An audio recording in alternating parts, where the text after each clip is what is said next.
gonna do a half kneeling hip cart for this workout this week. So we're gonna start with your foot up on the box if you can. Goal is to then create tension. You're gonna try to lift and come back down.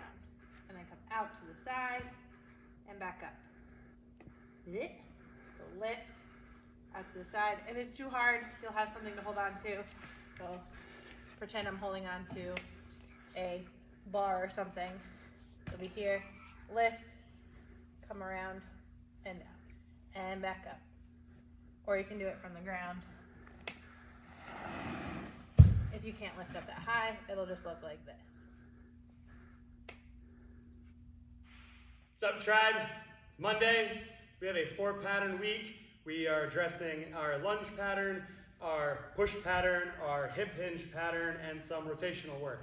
In the front, you already saw that we are going from that tall kneeling to half kneeling lunge. That is our controlled articular rotation of the day.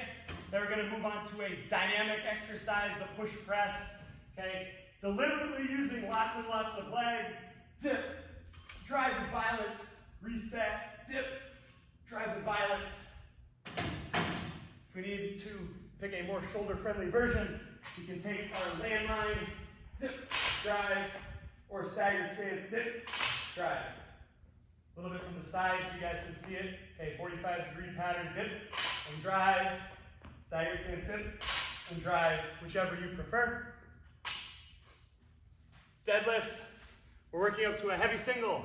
That does not mean ruin yourself. It's Monday. You have a whole week's worth of workouts ahead of you.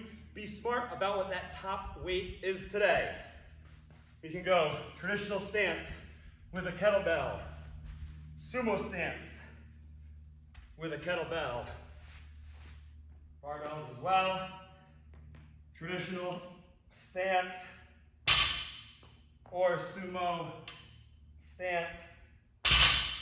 Before finally, we have our trap bar option. Doing our best not to squat the trap bar. We're still hinging it so that we're working those hammies, glutes, the posterior chain over the anterior, or a squat pattern. Moving on, fancy transitions only here, right? We have our rotational work. This is a new take on our 6-12-24. We're gonna take a med ball. Okay, so not only today are we working on rotational work, but we're working on a big wind up with the whole body to do the damage. So we're gonna shift back, rotate through, shift back, rotate through, shift back, rotate through. 6 on each side. Grab our band, rotational work. Standing so that we're not in front of the squat rack, but our hands are. Reach back, rotate through, continuous flow. I want the back and forward to have the same speed here. 12 each way. And then we have our kettlebell handoff skaters for our 24.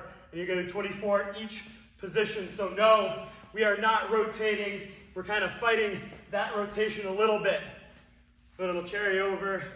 Huge core and trunk stability. Motor control is a huge thing here.